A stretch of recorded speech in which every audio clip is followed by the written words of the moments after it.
चला तर आज आपण मस्त असा हॉटेलसारखा दम आलूची रेसिपी पाहणार आहोत, जी चवीला खूप छान हॉटेलसारखी ग्रेव्ही आणि टेस्ट येते. चला तर आपल्या रेसिपीला सुरुवात करूया. आणि जर आपली रेसिपी पाहिल्यानंतर आवडली तर चॅनलला लाईक करा, कमेंट करा, शेअर करा आणि सबस्क्राईब करा. आणि बनवून पाहिल्यानंतर कशी झाली आपली रेसिपी नक्की सांगा. दम आलू बनवण्यासाठी आपल्याला सगळ्यात अगोदर बटाटे घ्यायचे. बटाटे हे जास्त मोठ्या साईजचे घ्यायचे नाही, तर एकदम छोट्या छोट्या साईजचे आपल्याला बटाटे घ्यायचे. तर इथं मी 6 बटाटे घेतलेले आहेत. ते आपल्याला स्वच्छ धुवून कढईमध्ये पूर्णपणे बुडून निघतील असे बटाटे आपल्याला घ्यायचे आहेत 6. आणि त्यानंतरनं ते आपल्याला गॅसवरती मांडायचे आणि त्यावरती झाकण ठेवायचे आणि ते छान असे शिजवून घ्यायचे. इथे मी 2 छोटे छोटे कांदे घेतलेले आहेत, 1 टोमॅटो घेतलेले आहेत आणि जी छोटी वाटी असती त्याला अर्धी वाटी मी काजू घेतलेले आहेत. इथं 2 तेजपत्ता, 2 लवंग, 2 मिरी, दालचिनी, कोथिंबीर आणि 1 लसूण. सगळ्यात अगोदर आपल्याला लसूण छान असं सोलून घ्यायचं आहे. त्यानंतर कांदा आणि टोमॅटो छान असे कट करून घ्यायचे. कोथिंबीर पण छान अशी कट करून घ्यायची आहे.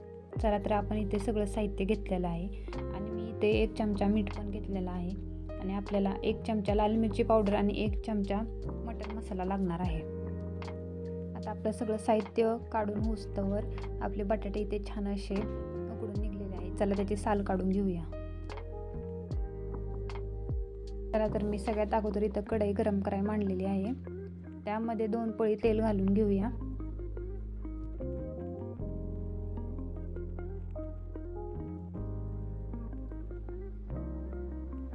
त्यामध्ये जे आपण लसूण सोलून घेतलेला होता तो टाकूया आणि छान लालसर भाजून घेऊन एका ताटात काढून घेऊया.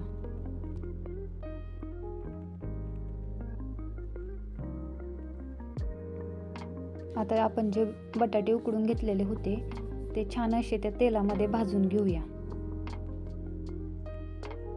हे बटाटे आपल्याला छान असे लालसर भाजून द्यायचे आहेत दोन्ही अंगावरती, त्यामुळे त्याला सारखं आलटत पलटत राहायचं आहे. ते भाजून झाल्यानंतर आपल्याला ते बटाटे छान असे एका ताटामध्ये काढून घ्यायचे. आता तळून घेतलेल्या कढईमध्येच आपल्याला दालचिनी, मिरे, लवंग, तेजपत्ता टाकून छान असं परतून घ्यायचं आहे. आणि त्यामध्ये आपण जो कांदा कट करून घेतलेला होता तो छान असा भाजून घ्यायचा आहे. आणि हा कांदा भाजून होऊस्तवर आपण छान अशी काजूची पेस्ट करून घेऊया. आपण ताटात काढून जे काजू घेतले होते ते आपल्याला मिक्सरच्या भांड्यात टाकायचे. म्हणजे लसूण तळून घेतलेला होता तो त्या भांड्यामध्ये टाकायचा आहे आणि कट केलेलं टोमॅटो त्यामध्ये टाकायचं आहे आणि थोडं पाणी टाकून छान असं मिक्सरवरती आपल्याला ते छान असं बारीक करून घ्यायचं आहे. आता हे सगळं बारीक करून घेऊस्तवर आपला कांदा छान असा भाजून निघलेला आहे. तर आता ही सगळी ग्रेव्ही आपल्याला त्या कांद्यामध्ये टाकायची आणि ते छान अशी परतत राहायची.